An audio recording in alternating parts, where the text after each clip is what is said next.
ജ്യോതിഷ ഹസ്തരേഖ സംബന്ധമായ ഈ എളിയ വീഡിയോയിലേക്ക് എല്ലാവർക്കും സ്വാഗതം. ഇന്ന് പറയാൻ പോകുന്നത് ഭദ്രകാളിയുടെ ഫോട്ടോ ഞാനീ പറയുന്ന സ്ഥാനത്ത് വീട്ടിൽ വെച്ചാൽ ശത്രുക്കൾ 7 അയൽപക്കത്ത് വരത്തില്ലെന്ന് മാത്രമല്ല, നിങ്ങളുടെ എതിരെ വരുന്ന ശത്രുദോഷങ്ങളെല്ലാം വന്നിടത്തേക്ക് തിരിച്ചു പായും. ശത്രുക്കൾ നിങ്ങൾക്കെതിരെ പ്രവർത്തിക്കുന്നുണ്ടെങ്കിൽ ചിതറി ഓടും എന്നുള്ളതാണ്. വീട്ടിൽ ഞാനീ പറയുന്ന സ്ഥാനത്ത് ഭദ്രകാളിയുടെ ഫോട്ടോ വെച്ചാൽ അപ്പോൾ അത് എല്ലാവരും അറിയേണ്ട കാര്യമാണ് കേട്ടോ. ചിലർ ചോദിക്കും, ഭദ്രകാളിയുടെ ഫോട്ടോ വീട്ടിൽ വെക്കാൻ പറ്റുമോ? വെരി സിമ്പിൾ, വെക്കാൻ പറ്റും. അതിൻ്റെ സംശയത്തിനൊന്നും കാര്യമില്ല. എവിടെ വെക്കണം അത് ഞാൻ പറയും. എനിക്കറിയാവുന്ന കാര്യമാണ് പറയുന്നത് കേട്ടോ. എങ്ങനെ വെക്കണം അത് ഞാൻ പറയും. ഏത് വിദ്യ ചെയ്യണം, എങ്ങനെ വിളിക്കണം, ഏത് ദിക്കിലേക്ക് നോക്കി വിളിക്കണം ഞാൻ പറയും. എനിക്കറിയാവുന്ന കാര്യമാണ് പറയുന്ന, അനുഭവമുള്ള കാര്യമാണ്. നിങ്ങൾക്ക് ഇഷ്ടമുണ്ടെങ്കിൽ സ്വീകരിക്കുക, അല്ലെങ്കിൽ തള്ളിക്കളയാം. ചെയ്തവർക്കൊക്കെ അതിൻ്റെ ഗുണങ്ങൾ ഉണ്ടായിട്ടുണ്ട്. ശത്രുദോഷം 7 അയൽപക്കത്ത് വരത്തില്ല. നിങ്ങളെ എല്ലാ കാര്യങ്ങളും നടന്നു കിട്ടും. ആഗ്രഹിക്കുന്ന എന്തു കാര്യവും നേടിയെടുക്കാൻ പറ്റും. തടസ്സങ്ങളില്ല. സമ്പത്തും ഐശ്വര്യം ഉയർച്ചയൊക്കെ ഉണ്ടാകും. ശത്രുക്കളുടെ പ്രവർത്തനങ്ങൾ വന്നിടത്ത് നിങ്ങളിലേക്ക് വരുന്ന ശത്രുക്കളുടെ ചില പ്രവർത്തനങ്ങൾ വന്നതെങ്ങാണോ എവിടാണോ അവിടത്തേക്ക് തിരിച്ചു പായും. മനസ്സിലായില്ലേ? നിങ്ങളെ ബാധിക്കത്തില്ല. ശത്രുക്കളുടെ പ്രവർത്തനങ്ങൾ ചിതറിപ്പോകും, ചിതറിയോടും. അപ്പം അതിനെക്കുറിച്ച് അതിന് ഭദ്രകാളിയെക്കുറിച്ച് അറിയണം. ആദ്യം ഭദ്രകാളിയെക്കുറിച്ച് അറിയണം. ഭദ്രകാളിയുടെ ചില രഹസ്യങ്ങൾ അറിയണം. എങ്കിൽ മാത്രമേ ഈ വിദ്യ ചെയ്യുമ്പോൾ ഫലം ഉണ്ടാകത്തുള്ളൂ. അപ്പം ഞാൻ എല്ലാവരെയും അത് വിശദമായിട്ട് പറഞ്ഞു തരാം. വീഡിയോയിലേക്ക് വരികയാണ്. അതിനു മുമ്പ് ഒരു കാര്യം പറയാം. നേരിട്ട് കൺസൾട്ടിങ് അല്ല, വാട്സപ്പ് വഴി മാത്രമേ ഉള്ളൂ. സംഖ്യാ ജ്യോതിഷ, ഹസ്തരേഖ, ഗ്രഹനില ഇതൊക്കെ വിശകലനം ചെയ്യുന്നത്. താല്പര്യമുള്ളവർ വാട്സപ്പിൽ ഇടുക. ഫ്രീ ആകുമ്പോൾ റിപ്ലൈ തരും. എല്ലാം നല്ല കാര്യങ്ങളാണ് പറയുന്നത്. നിങ്ങൾക്ക് ഈ നല്ല കാര്യങ്ങൾ എന്ന് പറഞ്ഞാൽ പല രീതിയിലുണ്ട്. ചില ആളുകൾ ഈ നല്ല കാര്യങ്ങൾ പറഞ്ഞാണ് ആളുകളെ അവരുടെ ഇതിലേക്ക് കൊണ്ടുവന്നു കഴിഞ്ഞു. പിന്നെ പല രീതിയിൽ അവരെ മുതലെടുക്കുന്ന ആളുകളും പണ്ട് തൊട്ടേ, ലോകം ഉള്ളപ്പം തൊട്ടേ ഉള്ളതാണ്. അതുകൊണ്ട് നിങ്ങൾ നല്ല കാര്യങ്ങൾ പറയുന്നതാണെങ്കിലും നിങ്ങൾക്കൂടെ നിങ്ങളുടെ ബുദ്ധിക്ക് ചിന്തിച്ച് നിങ്ങൾക്കത് ബോധ്യപ്പെട്ട് എങ്കിൽ സ്വീകരിക്കുക. അല്ലാത്ത വിട്ട് കളഞ്ഞേക്കണം കേട്ടോ. ഞാനെന്ന് എല്ലാവരും പറഞ്ഞാൽ എനിക്ക് നല്ലതെന്നുള്ള കാര്യമാണ് ഞാൻ പറയുന്നത്. പക്ഷെ നിങ്ങളോട് എപ്പോഴും നിങ്ങളുടെ ബുദ്ധിയെ കൂടെ ആശ്രയിച്ചോണം.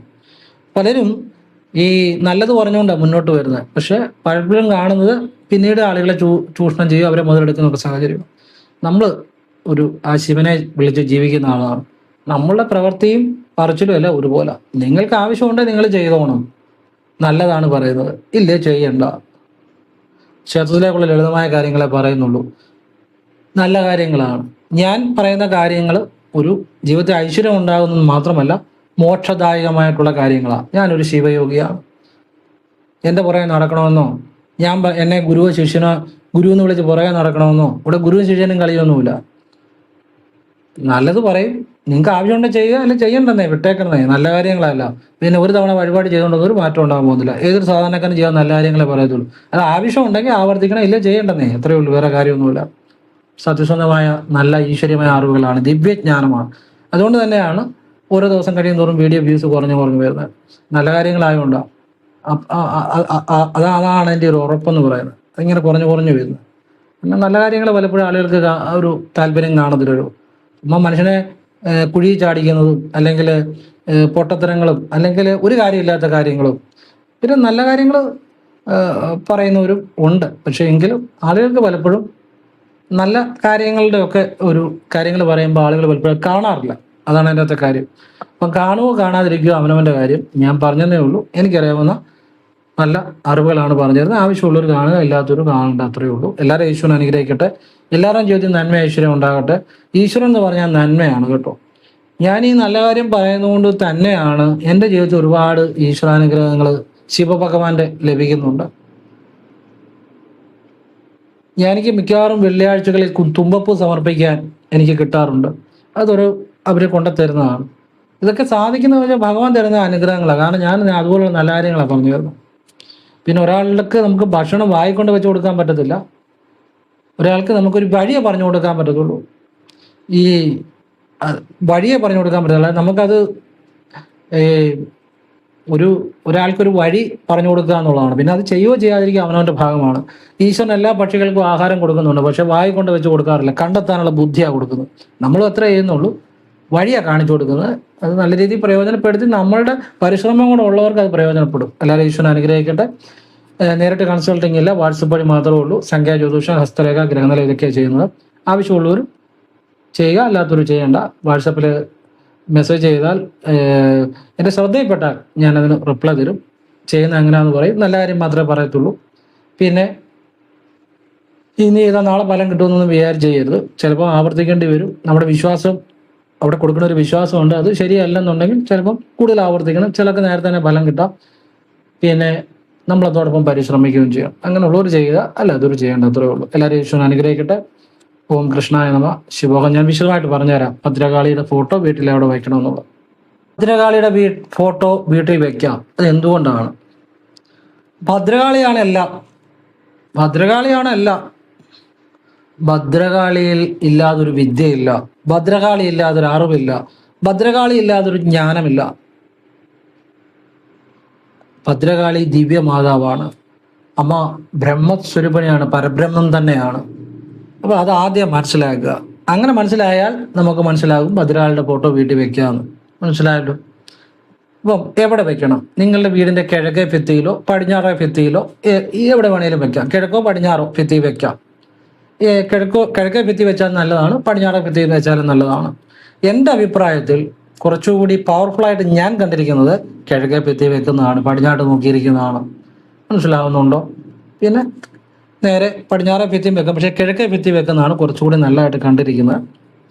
അപ്പോൾ അത് നിങ്ങളുടെ സൗകര്യം പോലെ ചെയ്യുക. ഇനി ഭദ്രകാളിയെ വീട്ടിലെ ഫോട്ടോ വെച്ച് കഴിഞ്ഞാൽ നിങ്ങൾ ആ ഫോട്ടോയുടെ മുന്നിൽ നിന്ന് അമ്മയെ എങ്ങനെ പ്രാർത്ഥിക്കണം, ഞാൻ പറയുന്ന രീതിയിൽ നിങ്ങൾ പ്രാർത്ഥിച്ചു നോക്കുക. എൻ്റെ അമ്മേ, ഭദ്രകാളി അമ്മേ, ദിവ്യമാതാവേ, അവിടുത്തെ ചിന്തിക്കുമ്പോൾ തന്നെ എനിക്ക് സന്തോഷമാണ്.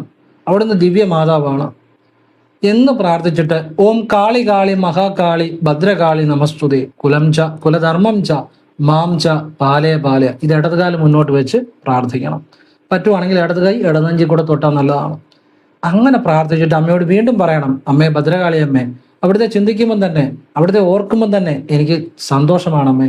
അമ്മേ ദിവ്യമാതാവേ, ഭദ്രകാളി അമ്മേ, എൻ്റെ ജീവിതത്തിലെ സമ്പത്തും ഐശ്വര്യവും ഉയർച്ചയും എല്ലാ കാര്യങ്ങളിലും വിജയവും അമ്മയുടെ സംരക്ഷണം എപ്പോഴും, അതുപോലെ തന്നെ എല്ലാവരും എനിക്ക് വശമായിരിക്കണം. അമ്മ എനിക്ക് എപ്പോഴും സഹായമായിരിക്കണം. അമ്മയ്ക്ക് കോടി നന്ദി മഹത്വം. ഇങ്ങനെ പ്രാർത്ഥിക്കണം. മനസ്സിലാവുന്നുണ്ടോ? ഇതാണ് ദിവ്യമായ പ്രാർത്ഥന. അമ്മയെ സ്വന്തം നമ്മൾ ഏറ്റവും സ്നേഹത്തോടെ അമ്മയോട് പോലെ വിളിക്കുക. ഇത് ഇങ്ങനെ പ്രാർത്ഥിക്കണം. ഇപ്പം സപ്പോസ് കിഴക്കേ ഭിത്തിയിലാണ് വെച്ചിരിക്കുന്നെങ്കിൽ അമ്മ പടിഞ്ഞാട്ടാണ് നോക്കുന്നത്, നമ്മൾ കിഴക്കോട്ട് നോക്കി പ്രാർത്ഥിക്കുക. പ്രാർത്ഥിച്ച ശേഷം വടക്കോട്ട് തിരിഞ്ഞു നിന്ന്, അവിടെയാണ് അതിൻ്റെ രഹസ്യം കിടക്കുന്നത്. വടക്കോട്ട് തിരിഞ്ഞു നിന്ന് ഇതുപോലെ തന്നെ ഇടതുകാലം മുന്നോട്ട് വെച്ച് അപ്പോഴത്തേനും ജസ്റ്റ് കൈയും കാലും മുഖം നനയ്ക്കണം. നനച്ചിട്ട് ഇടതുകാലം മുന്നോട്ട് വെച്ച് ഇടത് കൈ ഇടനെഞ്ചി തൊട്ടു ആ പ്രാർത്ഥിക്കുന്ന ഹാളിൽ നിന്നുകൊണ്ട് തന്നെ ചെയ്യാം. ഇതുപോലെ തന്നെ പ്രാർത്ഥിക്കുക. അവിടെയാണ് കാര്യം കിടക്കുന്നത്. ഈ വടക്കോട്ടുള്ള പ്രാർത്ഥനയ്ക്കകത്താണ് രഹസ്യം കിടക്കുന്നത്. അമ്മ ആ വ്യക്തിയെ കൈവിടത്തില്ല. മാത്രമല്ല, നമ്മൾക്ക് എന്ത് നെഗറ്റീവ് ദോഷങ്ങളുണ്ടെങ്കിലും നമ്മളിപ്പം പലയിടത്തൊക്കെ പോകുമ്പോഴും ചില ദുർമരണം നടന്ന ചില സ്ഥലങ്ങളിലൊക്കെ പോകുമ്പോഴും ചിലപ്പം ചില നെഗറ്റീവ് എനർജികൾ നമ്മളെ സ്വാധീനിക്കാം. ഇപ്പം ചില കുളത്തിലൊക്കെ കുളിച്ചു കഴിയുമ്പം പിന്നെ അവർക്ക് ചില നെഗറ്റീവ് എനർജികളുടെ സ്വാധീനം, ചില പറമ്പിൽ കയറി കഴിയുമ്പം ചില നെഗറ്റീവ് എനർജിയുടെ സ്വാധീനം, ചില വീടുകളിൽ പോയി കഴിയുമ്പോൾ നെഗറ്റീവ് എനർജിയുടെ സ്വാധീനം, ഇങ്ങനെ ചില സ്ഥലങ്ങളിൽ പോയി കഴിയുമ്പോൾ നെഗറ്റീവ് എനർജിയുടെ ചില ദുരാത്മാക്കളുടെയൊക്കെ സ്വാധീനം ചിലപ്പോഴും ഉണ്ടാകാം. എന്ന് വെച്ചാൽ അതിന് ആവശ്യമില്ലാത്ത കാര്യങ്ങളൊന്നും പുറകെ പോകേണ്ട കാര്യമില്ല. ഭദ്രകാളി ഇതുപോലെ വിളിച്ചാൽ മതി. അതുപോലെ തന്നെ ചില വീടുകളിൽ ചെന്ന് കഴിഞ്ഞാൽ ആ വീട് കാണുമ്പോൾ തന്നെ അവിടെ ഒരു പോസിറ്റീവ് അല്ല, ഒരു നെഗറ്റീവ് വൈബ്രേഷനാണ്. ഭദ്രകാളി ഇതുപോലെ വിളിച്ചാൽ മതി. അവിടെ ഭദ്രകാളിയെ ഇതുപോലെ തന്നെ പ്രാർത്ഥിച്ച് കർപ്പൂരം തൊട്ട് രാവിലെയും വൈകിട്ടും കൂടെ പ്രാർത്ഥിക്കണം, വിളക്കിൻ്റെ മുന്നിൽ വെച്ച്. അതുകൂടെ ചെയ്താൽ മതി, ഒരു കുഴപ്പമില്ല. ഇതൊക്കെ മാറി കിട്ടും എന്നുള്ളതാണ്. പിന്നെ ഈ മന്ത്രം ജപിച്ച് വെള്ളം തെളിച്ചാലും ഫലമുണ്ടാവും, രാവിലെയും വൈകിട്ടും. അത്ഭുതകരമായ കാര്യമാണ്. ഭദ്രകാളിയെ ഇങ്ങനെ വിളിച്ചു കഴിഞ്ഞാൽ ഏത് നെഗറ്റീവ് എനർജിയും മാറിക്കിട്ടും, ഏത് തടസ്സങ്ങളും മാറിക്കിട്ടും, സമ്പത്തും സമൃദ്ധിയും ഐശ്വര്യവും വശ്യവും ഉണ്ടാകും, ഏർപ്പെടുന്ന കാര്യങ്ങളിൽ വിജയമുണ്ടാകും, ആഗ്രഹങ്ങളെല്ലാം സാധിച്ചു വരും. ഭദ്രകാളിയമ്മ സർവ്വതും മംഗളമാക്കി തരണേ അമ്മയെന്നും കൂടെ ഒന്ന് ഈ പ്രാർത്ഥനയ്ക്കിടെ പറഞ്ഞേക്കണം. അത്ഭുതകരമായ കാര്യമാണ്. ഇങ്ങനെ വിളിക്കണം. ഇതൊരു വിശേഷമായ പ്രാർത്ഥനയാണ്. ഞാൻ പറഞ്ഞ ഈ പ്രാർത്ഥന ചെയ്ത് ഒരുപാട് ആളുകൾ ഒരുപാട് കാര്യങ്ങൾ നേടിയെടുത്തിട്ടുണ്ട്. അതുകൊണ്ടാണ് പറഞ്ഞിരുന്നത്. നേടിയെടുക്കുമെന്നല്ല പറഞ്ഞാൽ നേടിയെടുത്തിട്ടുണ്ട്. അതാണ് അനുഭവമാണ് ഈ പറഞ്ഞിരുന്നത്. ഒരുപാട് ആളുകൾ. അപ്പം അത് നിങ്ങൾ ചെയ്ത് നോക്കുക. അപ്പം ഭദ്രകാളി അമ്മയുടെ അനുഗ്രഹം ഉണ്ടാകുന്നുണ്ടെങ്കിൽ എല്ലാ എല്ലാ തടസ്സങ്ങളും മാറും എന്നുള്ളതാണ്. ഭദ്രകാളി അമ്മയുടെ രഹസ്യം എനിക്കറിയാവുന്ന പോലെ ഞാൻ പറഞ്ഞുതരാം. ഭദ്രകാളിയെ മനസ്സിലാക്കിയാൽ എന്തുണ്ടാകും? അവന് ജ്ഞാനിയായിത്തീരും. അതാണ് യഥാർത്ഥ ജ്ഞാനം. പുസ്തകത്തിൽ നിന്ന് കിട്ടുന്നതോ കണ്ടറിയുന്നതോ കേട്ടറിയുന്നതോ ഉപരി ഒരു ജ്ഞാനമുണ്ട്. നമുക്കൊരു ഈശ്വരീയമായി കിട്ടുന്ന ജ്ഞാനം. ആ ജ്ഞാനം ഭദ്രകാളിയെ മനസ്സിലാക്കിയാൽ കിട്ടും. എങ്ങനെ മനസ്സിലാക്കിയാൽ? ഭദ്രകാളി അമ്മ എന്ന് പറഞ്ഞാൽ അമ്മ കറുത്ത രൂപത്തിലാണ് അമ്മയെ ധ്യാനിക്കുന്ന ഏറ്റവും പവർഫുൾ. കറുപ്പെന്നുള്ളത് അത് ബ്രഹ്മം തന്നെയാണ്. അത് ബ്രഹ്മം തന്നെയാണ്. അതിനാണ് ഏറ്റവും കൂടുതൽ പവർ. അതായത് ഈ പ്രപഞ്ചത്തിലെ ഡാർക്ക് മാറ്റർ അത് ശിവനാണ് ആ കറുപ്പ്. അതുപോലെ തന്നെ ഭദ്രകാളിയും ആ പരബ്രഹ്മം തന്നെയാണ്, ശിവന്റെ അംശം തന്നെയാണല്ലോ. അപ്പം അതാണ് ഏറ്റവും പവർഫുൾ. ഈ ഇരുട്ട് അല്ലെ കറുപ്പ്, ആ ഇരുട്ടെന്നുള്ളത് എപ്പോഴും ഈ പ്രപഞ്ചത്തിലുള്ളതാണ്, നിലനിൽക്കുന്നതാണ്. അതൊരിക്കലും അവസാനിക്കുന്നില്ല, അതൊരിക്കലും നശിക്കുന്നുമില്ല, അതിന് സോഴ്സുമില്ല. ഈ സോഴ്സിൽ നിന്നുണ്ടായതെല്ലാം നശിക്കും. ഇരുട്ടിന് അല്ലെങ്കിൽ ആ കറുത്ത ഇരുട്ടിന് ഒരിക്കലും നാശമില്ല എന്ന് കരുതി ഞാനീ പറഞ്ഞ നല്ല കാര്യങ്ങൾ മനസ്സിലാക്കുക കേട്ടോ.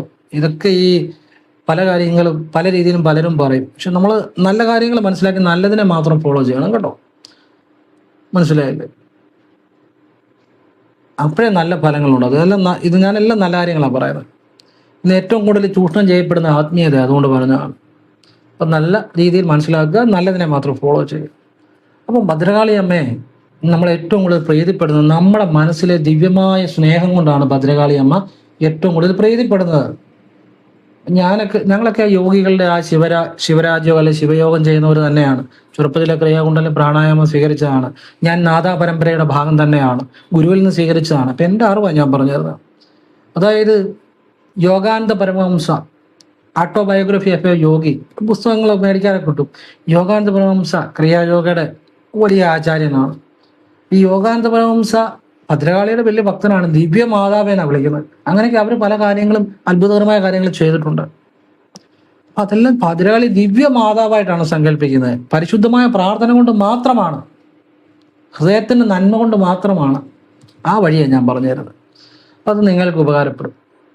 അപ്പോൾ ഭദ്രകാളി നാക്ക് വെളിയിലോട്ട് ഇട്ടിരിക്കുന്നു ചിത്രത്തിനകത്ത്. അതിനകത്ത് ഒരു രഹസ്യം എന്നാന്ന് വെച്ചാൽ അതിൻ്റെ ഒരു വശമാണ് ഞാൻ പറയുന്നത്. പല പല വശങ്ങൾ ഉണ്ടായിരിക്കും. അതിൻ്റെ ഒരു വശമാണ് എല്ലാത്തിനും ഞാൻ പറഞ്ഞു തരുന്നത്. എനിക്ക് അറിയാവുന്ന ഒരു ഭാഗമാണ് പറഞ്ഞത്. പല പല വശങ്ങൾ ഉണ്ടായിരിക്കും. അതിൻ്റെ ഒരു ഭാഗത്തിലെ ഒരു വശം എന്ന് പറഞ്ഞാൽ നാക്ക് വെളിയിലോട്ട് ഇട്ട് കഴിഞ്ഞാൽ നമുക്ക് സംസാരിക്കാൻ പറ്റുമോ? ഇല്ല. അതിൻ്റെ അർത്ഥം ആ മൗനമാണ് ശക്തി. ആ മൗനം എന്ന് പറഞ്ഞാൽ ആ മൗനത്തിലാണ് എല്ലാ ശക്തി ഇരിക്കുന്നുള്ള ഒരു രഹസ്യമാണ് അത് കാണിക്കുന്നത്. പിന്നെ ഭദ്രകാളിയുടെ ഈ അരക്കെട്ടിൽ കൈപ്പത്തി കൊണ്ടുള്ള മാലയാണ്. അതിൻ്റെ രഹസ്യം എന്ന് വെച്ചാൽ നമ്മളുടെ പ്രവൃത്തി തന്നെയാണ്, നമ്മുടെ കർമ്മം തന്നെയാണ് നമ്മുടെ വിധി. നമ്മൾ ചെയ്യുന്ന പ്രവർത്തികൾ തന്നെയാണ് നമ്മുടെ വിധി എന്നുള്ള ഒരു രഹസ്യമായ ഒരു അറിവാണ്. നമ്മളുടെ പ്രവൃത്തി തന്നെയാണ് നമ്മളുടെ വിധി, കർമ്മം തന്നെയാണ് വിധി. നല്ലത് ചെയ്താൽ നല്ലത് കിട്ടും, മോശം ചെയ്താൽ അതിൻ്റെ കർമ്മഫലം അനുഭവിക്കേണ്ടതായി വരും. നമ്മളുടെ പ്രവൃത്തിയെ കാണിക്കുന്നതാണ് കൈകൾ. അപ്പം നമ്മുടെ കർമ്മം തന്നെയാണ് നമ്മളുടെ വിധി എന്നുള്ളതാണ് അമ്മയുടെ അരക്കെട്ടിൽ കൈപ്പത്തി കൊണ്ടുള്ള മാലകൾ സൂചിപ്പിക്കുന്നത്. പിന്നെ അമ്മയുടെ കഴുത്തിൽ തലയോട്ടി സൂചിപ്പിക്കുന്നുണ്ട്. ഇത് നമ്മുടെ അഹങ്കാരം ഇല്ലായ്മ, തലയില്ലാത്ത അവസ്ഥ എന്ന് ഉദ്ദേശിക്കുന്നത് മനുഷ്യന്റെ അഹങ്കാരം, ഗർവില്ലാത്ത അവസ്ഥ എന്നാണ്. നമ്മൾ ആ ഒരു അഹങ്കാരമില്ലാത്ത അവസ്ഥ എന്ന് പറഞ്ഞാൽ ഈശ്വരീയമായ അവസ്ഥയാണ്. അഹങ്കാരം പോയി കഴിഞ്ഞാൽ നമ്മൾക്ക് ദൈവികമായ ഒരു അനുഭൂതിയാണ് ഉണ്ടാകുന്നത്. അത് ഈശ്വരീയമായ അവസ്ഥയാണ്. അതിനെ കാണിക്കാൻ വേണ്ടിയാണ്. പിന്നെ ഭദ്രകാളിയമ്മ ഇത് മനസ്സിലാക്കി നമ്മൾ കണ്ടു കഴിഞ്ഞാൽ നമുക്ക് ഭയമല്ല ഉണ്ടാകുന്നത്, നമുക്ക് ആ ഭക്തിയാണ് ഉണ്ടാകുന്നത്, ആ ജ്ഞാനമാണ് ഉണ്ടാകുന്നത്. ഭയമില്ലാതാകും. ഭദ്രകാളിയമ്മയെ ഉപാസിക്കുന്ന ഒരു ഭക്തന് ഭയമില്ലാതാകും. അതായത് മരണം പോലും, യഥാർത്ഥ ഭദ്രകാളി ഭക്തന് മരണം പോലും ഉറക്കത്തിൽ വരുമെന്നാണ് പറയപ്പെടുന്നത്. അത്രയ്ക്ക് മരണത്തിന് പോലും ഭയമാണെന്നാണ് പറയപ്പെടുന്നത്. ഇതൊക്കെ ഓരോ ഉപാസകന്മാരിൽ നിന്ന് കിട്ടുന്ന ചില കാര്യങ്ങളാണ്. അപ്പം ഭദ്രകാളിയമ്മ എന്ന് പറഞ്ഞാൽ നമ്മൾ ഭദ്രകാളിയമ്മയെ ശരിക്കും ധ്യാനിക്കാൻ തുടങ്ങിയാൽ ഭയം ഓടി മറയും. ഭയമില്ലാത്തവനാണ് ജ്ഞാനി. ഭയമുള്ളവൻ എന്തുണ്ടെങ്കിലും ജ്ഞാനിയല്ല അവൻ. മനസ്സിലാകുന്നുണ്ടോ? അതാണ് ഭദ്രകാളിയുടെ രഹസ്യം. ഈ രഹസ്യം അറിഞ്ഞിട്ട് നിങ്ങൾ അമ്മയൊന്ന് വിളിച്ചു നോക്കിയേ, അമ്മയൊന്ന് പ്രാർത്ഥിച്ചു നോക്കിയേ, ദിവ്യ മാതാവേ എന്ന് വിളിച്ച് സ്നേഹത്തോടെ, ഏറ്റവും സ്നേഹത്തോടെ അമ്മയെ വിളിച്ചു നോക്കിയേ, നിങ്ങൾ അമ്മയെ അനുഭവിക്കും, അമ്മയുടെ അനുഗ്രഹം. നിങ്ങൾ അമ്മയെ അറിയാൻ തുടങ്ങും. ഇങ്ങനെയാണ് ഭദ്രകാളിയെ മനസ്സിലാക്കേണ്ടത് കേട്ടോ. ശരിയായുള്ള അറിവ് കിട്ടുന്നതാണ് ജീവിതത്തിലെ ഏറ്റവും വലിയ ഭാഗ്യം. തെറ്റായ അറിവുകളുടെ പുറകെ പോകുന്നതാണ് ഏറ്റവും വലിയ ദുരന്തം. അത് വലിയ ദുരന്തമില്ല. ശരിയായിട്ടൊരു കാര്യം മനസ്സിലാക്കുന്നതാണ് ഏറ്റവും വലിയ ഭാഗ്യം. ഇപ്പൊ അഗസ്ത്യമുനി ആണേലും മുരുകനിൽ നിന്ന് കിട്ടിയ ജ്ഞാനം കൊണ്ടാണ് അഗസ്ത്യരായത്. മുരുകനിൽ നിന്ന് കിട്ടിയോണ്ടാണ്, സത്യജ്ഞാനം കിട്ടിയോണ്ടാണ് അഗസ്ത്യരായത്. മനസ്സിലായില്ലേ? ക്രിയാബാബാജിക്ക് അഗസ്ത്യരിന്ന് വിദ്യ കിട്ടിയോണ്ടാണ് അദ്ദേഹം മഹായോഗിയായി തീർന്നത്. ലാഹരി മഹാശയന് അഗസ്ത്യരിന്ന് വിദ്യ കിട്ടിയോണ്ടാണ് അദ്ദേഹം ആ നല്ല യോഗി പദവിയിലേക്ക് വന്നത്. ഇതൊക്കെ നമുക്ക് എങ്ങനെ ഏത് നല്ല വിദ്യ കിട്ടുന്നതനുസരിച്ചാണ് നമുക്ക് അതിന്റെ എഫക്റ്റ് ഉണ്ടാകുന്നത്. അപ്പൊ നല്ല കാര്യങ്ങൾ അറിയാനും ചെയ്യാനും പറ്റുന്നതിന് ഈശ്വരനോട് നന്ദി പറയുക. മനസ്സിലായില്ലേ? ഇതാണ് അമ്മയുടെ ഒരു വളരെ രഹസ്യമാണ് ഞാൻ പറഞ്ഞു തന്നത്. പിന്നെ അമ്മയ്ക്ക് ഏറ്റവും പ്രിയപ്പെട്ട കാര്യങ്ങൾ ചുമന്ന പൂക്കൾ കൊണ്ടുള്ള അർച്ചന, ചുമന്ന പൂവ്, കടുംപായുസം, ചെമ്പരത്തിമാല, ഇതൊക്കെ. പിന്നെ വിശേഷ പായസം, അറുനാഴി, പന്തിരുനാഴി, ഇങ്ങനെയൊക്കെയുള്ള അമ്മയ്ക്ക് ഏറ്റവും പ്രിയപ്പെട്ട കാര്യങ്ങളാണ്. അമ്മയ്ക്ക് അമ്മയുടെ പ്രീതി ഉണ്ടെങ്കിൽ അമ്മയുടെ പ്രീതി കിട്ടാൻ ചില എളുപ്പ വഴികളുണ്ട്. വെള്ളിയാഴ്ചകൾ, ചൊവ്വാഴ്ചകൾ, പൗർണമി, കറുത്തവാവ്, നിങ്ങളുടെ പക്കനാള്, ഈ ദിവസങ്ങളിൽ ദേവീക്ഷേത്ര ദർശനം നടത്തി അമ്മയ്ക്ക് വഴിപാടൊക്കെ ചെയ്താൽ അമ്മയുടെ പ്രീതി പെട്ടെന്ന് കിട്ടും. അടുത്തുള്ള ഭദ്രകാളി ക്ഷേത്രത്തിൽ പോയാൽ മതി. മാസത്തിൽ ഒന്നെങ്കിലും ദൂരെയുള്ള ഭദ്രകാളി ക്ഷേത്രത്തിലും പോകണം, ചൈതന്യം കൂടുതലുള്ള. അങ്ങനെ 2 രീതി ചെയ്യണം. ആഴ്ചകൾ നമ്മുടെ അടുത്തുള്ള ഭദ്രകാളി ക്ഷേത്രത്തിൽ പോവുക, മാസത്തിൽ ഒന്ന് ദൂരെയുള്ള ചൈതന്യം കൂടുതലുള്ള ഭദ്രകാളി ക്ഷേത്രത്തിൽ പോകണം. പെട്ടെന്ന് ജീവിതം മാറും. എഴുതി വെച്ചു, ശരിയായിട്ട് അമ്മയെ വിളിച്ചാൽ. ഭദ്രകാളിക്ക് മാറ്റാൻ പറ്റാത്തതായിട്ട് ജീവിതത്തിൽ യാതൊന്നുമില്ല എന്നുള്ളതാണ്. യാതൊന്നുമില്ല ഭദ്രകാളിക്ക് മാറ്റാൻ പറ്റാത്തതായി. പണ്ടൊരാൾ എന്നോട് പറഞ്ഞു, ആധാരം അവർക്ക് എഴുതാൻ പോയപ്പം അത് എഴുതാൻ ആരാണ്ട് സംഭവിക്കത്തില്ല. ഞാൻ ഭദ്രകാളിയുടെ രഹസ്യ വിദ്യ പറഞ്ഞു കൊടുത്തു. അവർ പിന്നീട് എനിക്ക് വാട്സപ്പിൽ മെസ്സേജ് ചെയ്തു. ഒരു പ്രശ്നവുമില്ലായിരുന്നു, ആരും പ്രശ്നത്തിന് വന്നുമില്ല. പിന്നെ ഞാൻ ഈ വളരെ ഒരു നെഗറ്റീവ് എനർജി പോലെ വളരെ വളരെ ഒരു ഇതൊക്കെ ബാധിച്ച പലരെയും കണ്ടിട്ടുണ്ട്. അവർക്കൊക്കെ ഞാൻ ഭദ്രകാളിയുടെ ചില കാര്യങ്ങൾ പറഞ്ഞു കൊടുത്തു. അവരൊക്കെ ജീവിതത്തിൽ തിരിച്ചു വന്ന് നല്ല രീതിയിൽ ഇന്ന് നല്ലതായിട്ട് ജീവിക്കുന്നുണ്ട്. ഭദ്രകാളിയുടെ അനുഗ്രഹം കിട്ടിയവർ. അങ്ങനെ എത്ര ആളുകൾ രക്ഷപ്പെട്ടിട്ടുണ്ടെന്ന് അറിയാം ഭദ്രകാളിയുടെ അനുഗ്രഹം കൊണ്ട്. അതായത് ജീവിതത്തിൽ എപ്പോഴും നിരാശ, വിഷമം, അലസത, ഇതൊക്കെ അമ്മയുടെ അനുഗ്രഹം കൊണ്ട് മാറും എന്നുള്ളതാണ്. ഭദ്രകാളിയുടെ അനുഗ്രഹം കൊണ്ട് ആരും രക്ഷപ്പെടും. അമ്മ എല്ലാവരും അനുഗ്രഹിക്കട്ടെ. അമ്മയുടെ അനുഗ്രഹം എല്ലാവർക്കും ഉണ്ടാകട്ടെ. ഓം കൃഷ്ണായ നമഃ. ശിവോഹം. ശിവ ശിവ.